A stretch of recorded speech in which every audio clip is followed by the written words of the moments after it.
Local jolokia 30 টাকা শো। 300 টাকা kilo. হ্যাঁ, দাম বাড়িছে না কমেছে?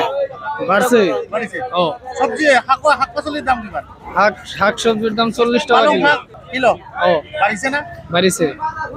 বহুত দাম আজিকালি সবজির দাম বজার লোয়ার পড়া নাই 50 টাকা 80 টাকা কেজি বেগুন আজিকালি বেগুন 50 টাকা 100 টাকা কেজি খাও আমি গরিব মানুষ কেনেকৈ চলিব অন্য বহুত বস্তুর দাম কণীর দামটা আরো 30 টাকা কে চোরা এনেকুৱা অবস্থা হৈছে হাকা লাগি গৈছে সরকার তো অলপ চালে অলপ ভাল হয় বজার কারণে আমার সবজির কারণে বহুত দাম সরকারখন যে আঁচনি দিছে বা ভাল ভাল কাম কৰিছে কি ভাল কাম কৰিছে এইটোৱে বিচাৰো এইটোৱে এই সরকার থেকে এই সরকার সুবিধা পাইছে? শব্দ পাইছো বহুত মানুহ পাইছে গরিব মানুহ বহুত পাইছে আছে মোটামুটি দাম আছে এতিয়া বাড়িছে। বাঢ়িছে কণীৰ দামটো একে ডাঙৰ আকাশ হৈ গৈছে কণী আগে আছিল 15 টাকা জোড়া এতিয়া হৈছে 18 টাকা জোড়া সরকার কি কম সরকার এইবিলাক তো সরকারের কোনো না সরকার তো বহুতই কৰি আছে যেহেতু সৰকাৰ ভাল কাম কৰিছে কিন্তু এতিয়া তো মানে এইবিলাক তো কাঁচা মালের বস্তু দাম আপডাউন হৈ থাকে নহয় এই সরকারি ভাল আছে এই সরকারি ঠিক আছে আঁচনিবোৰ পাইছে আপোনালোকে? হ্যাঁ পাইছো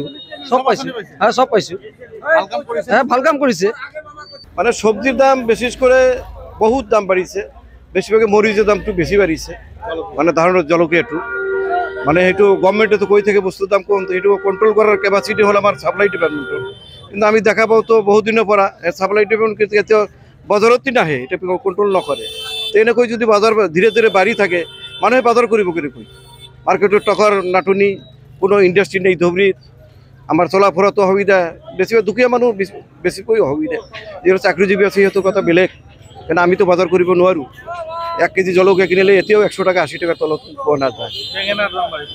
বেগেনার বহুত দাম আগতে 100 টাকা আছিল এতিয়া 80 টাকা ভালটো খাবলৈ হলে কণীৰ দাম আৰ কণীৰ দাম তো কোৱাই নচলে মাহে মাহে বাঢ়ি আছে এই কালি এটা পৰহি এটা সেইকাৰণে বস্তু কিনাত আমাৰ খুব অসুবিধা এইটো কন্ট্ৰোল কৰিব লাগে চৰকাৰক অনুৰোধ কৰিছোঁ আমি মাৰ্কেটটো যেহেতু বিধানসভা নিৰ্বাচন সমাগত কেনে ধৰনেৰ সৰকাৰ হ'ব লাগে?